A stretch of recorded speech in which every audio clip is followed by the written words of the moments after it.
Once again, good afternoon, everyone. This is an all-hands broadcast. DZYX Pagsuot sa mikropono. Isa dalawa tatlo, radyo, pinasasyon. Audio 45, isa dalawa tatlo.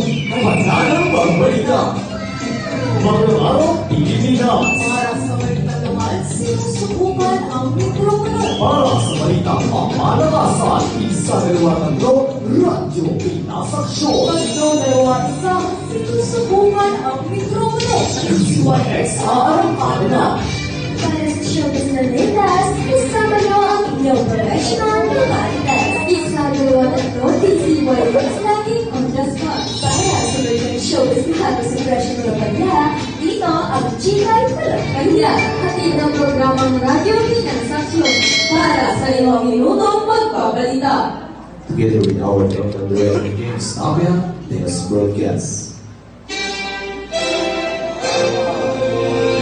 Live mula sa news center ng DZYX, maghahatid ng totoo at mapatindi ng mga balita.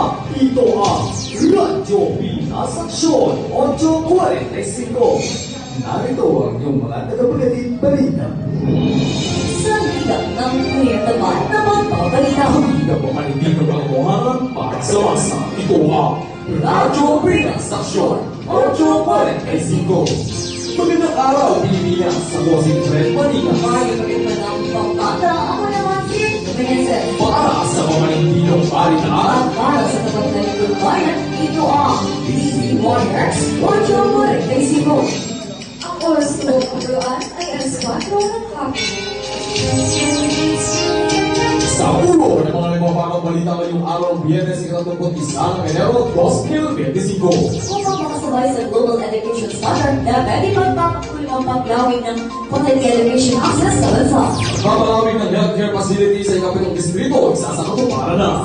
At mas naluwin ng karangalan matapos magpakitang gilas sa PASMA 2025. Red Lion Artisador nagari kontra sa Blue Tigers sa Pekang Luzon Qualifying League 2025. Para sa detalye ng mga balita, ipagpapatuloy ng Department of Education ang pagpapalawig ng quality education access sa ilalim ng mga curriculum programs upang makasabay sa global education standard ng ating bansa. Ayon kay Integrated School Principal 3 na si Ginoong Pedro C. Matungpapan, isa sa programa ng DepEd ang tulay sa pagkatuto na layunin bigyan ng upgrade learning access tulad ng laptop internet connections ang mga paaralan na nasa kabundukan ng isla na may limited access. Sa kabilang banda ang naturang programa ng tulay sa pagkatuto ay isa lamang sa mga nakalakad na programa ng DepEd tungo sa paglawig ng quality education sa bansa. Para sa iba pang balita, dahil sa kakulangan ng mga gawin tauhan ng mga pasilidad mga kalisulat sa ikapitong distrito, magsasagawa ng proyektong ulong para sa kinabukasan si Congresswoman Maharlika upang mas accessible ang mga pagdaunan sa kanilang mga barangay. Ayon kay 7th District Congresswoman Lian Macaray, ang hanggain ng healthcare ay magbigay ng sapat na kaalaman sa mga tao sa mga nakakahawa at hindi nakakahawang sakit at maprotektahan o maiwasan ang pagkakaroon ng sakit ng mga nagbubuntis at mga tao sa kanilang distrito. Dagdag pa rito ay tuloy ay upang magbigay ng mga payo sa mga tao na nararanas ng stress o anxiety at maggamot ng mga tao walang hindi kapalit. Magbago sa radyo pinasaksyon matapos ang isang paalala. Ay di na tayo mag-iisa, makilapok sa mga balalo, tumaluto ko, masaya. Tara! Alam niyo ba ang sports ay maraming benepisyo sa ating katawan? Isa na dyan ang ranging na makakatulong na kapag-boost ng ating cardiovascular endurance. Ngayon pa, ang gymnastics na magpapalakas ng ating buto at flexibility. Marami pa, hindi lang pala itong physical na kalusugan ng nagpapalakas na sports, pati na rin ang pagkikipag-cooperate at socializing skills ng isang tao.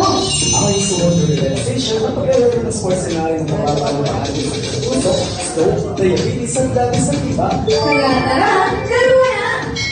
Ang mga bala ng ito ay natin sa inyo ng ng ito. Kini patuloy na nagiginig sa Radyo Pinasaksyon. Mga kumpara ng akas na uwi ng parangal sa pasang 2025. Para sa detalye narito, si Ira de Guzman. Ira, Kaya dahil sa ligasyon at gusto mong manalo, nagkamit namin medalya ang Tulugakan National Cultural School Sports Team sa Pampanga School Division Athletic Meet 2025 na lamang nagdaang Martes at Huwebes.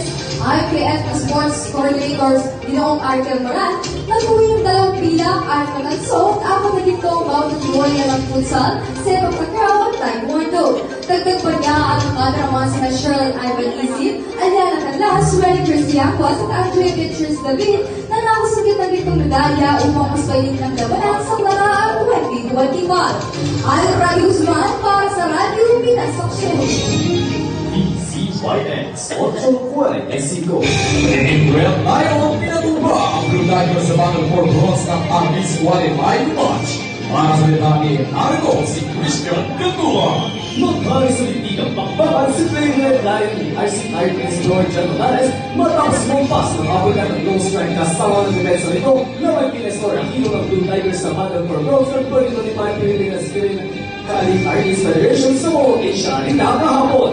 Nag-inventa ni Morales ang depensa matapos sila ka man ang isipong atake ng hilo kasabay ng pagpapakulan nito ng long range sa Ramanito strike para ikaw na pamagsakit ang pagbato ng Blue Tigers. Nagdag pa rin yung kasama na si Morales sa Pre-Cup Zone League sa Limaya sa Marso kung saan nito makakasalupa ang third-time champion si Frederick de la Cruz. Christian Gatula para sa Radyo Pinas Aksyon. DCYX 845.